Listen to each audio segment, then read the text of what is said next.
उन्होंने जिस तरीके की बयानबाजी हमारी राष्ट्रीय नेता श्रीमती सोनिया गांधी जी के बारे में करी है, केंद्र से जो हिमाचल को पैसा आ रहा है वो सोनिया गांधी जी को दिया जाता है। इलिटरेट व्यक्ति, अनपढ़ व्यक्ति भी इस तरीके की बातें नहीं करेगा। अगर वो एक हफ्ते के अंदर माफी नहीं मांगती हैं तो हम उनके ऊपर जो है वो मानहानि का दावा ठोकेंगे। को कोर्ट के अंदर आकर अपनी बात रखनी होगी कि किस बुनियाद पे उन्होंने सोनिया गांधी जी के ऊपर इतने गंभीर आरोप लगाए हैं। देखिए, बतौर सांसद हम कंगना जी का सम्मान करते हैं क्योंकि वो एक चुनी हुई प्रतिनिधि है, मगर उन्होंने जिस तरीके की बयानबाजी हमारी राष्ट्रीय नेता श्रीमती सोनिया गांधी जी के बारे में करी है, ये बहुत दुर्भाग्यपूर्ण है। और जिस तरीके की उन्होंने बात कही कि हिमाचल का जो सहयोग है, जो पैसा है, केंद्र से जो हिमाचल को पैसा आ रहा है वो सोनिया गांधी जी को दिया जाता है। मैं समझता हूं कि कोई इलिटरेट व्यक्ति, अनपढ़ व्यक्ति भी इस तरीके की बातें नहीं करेगा। या तो वो हमको दस्तावेज दिखाए कि किसके बेसिस पे उन्होंने इस तरीके की बयानबाजी दी है। अगर एक हफ्ते के अंदर वो दिखाए या वो सार्वजनिक रूप से सोनिया गांधी जी से माफी मांगे।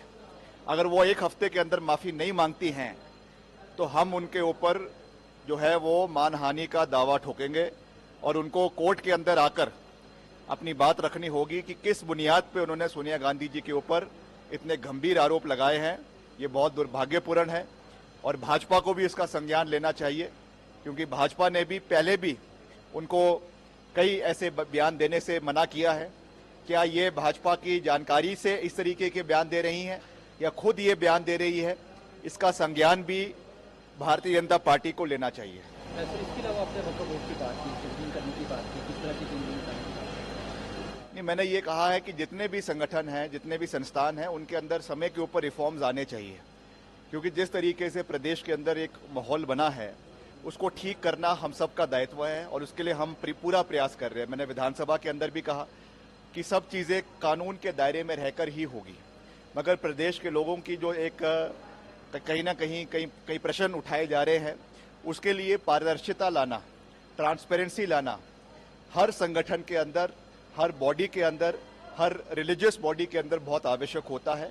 हमने इस दृष्टि से कहा है कि एक रिफॉर्म्स लाकर पारदर्शिता आनी चाहिए ताकि लोगों को हर चीज़ की जानकारी हो, चाहे वो फाइनेंशियल रिकॉर्ड्स है उसकी जानकारी हो, ज़मीन के रिकॉर्ड्स हो उसकी जानकारी हो, ताकि प्रदेश के अंदर जो कुछ माहौल खराब करने का कुछ प्रयास किया जा रहा है उसको ठीक किया जाए और सब लोग आपस में प्यार के साथ, मोहब्बत के साथ और एक भाईचारे के साथ प्रदेश के अंदर रहे।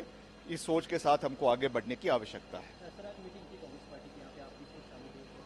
नहीं, हमारे नए इंचार्ज, आज को इंचार्ज आदरणीय विद्युत चौधरी जी यहाँ पर आए हैं। संगठन के पुराने व्यक्ति हैं, उन्हें यहाँ पे जिम्मेवारी दी गई है, हम उनका स्वागत करते हैं और आने वाले समय में संगठन को और मजबूत करने की आवश्यकता है। चुनाव बेशक 2027 में है, मगर आज से ही हमें हर विधानसभा क्षेत्र में जाकर, हर जिले में जाकर, हर ब्लॉक में जाकर, हर बूथ में जाकर नए पार्टी में नए संचार को, नए जो है वो खून को लाने की आवश्यकता है, युवाओं को लाने की आवश्यकता है। इस दृष्टि से कार्य करने की आवश्यकता है और इसको और मजबूती के साथ आने वाले समय में लॉन्च किया जाए, इसके लिए हम बात भी करेंगे और इसको हम मजबूत करने का प्रयास करेंगे।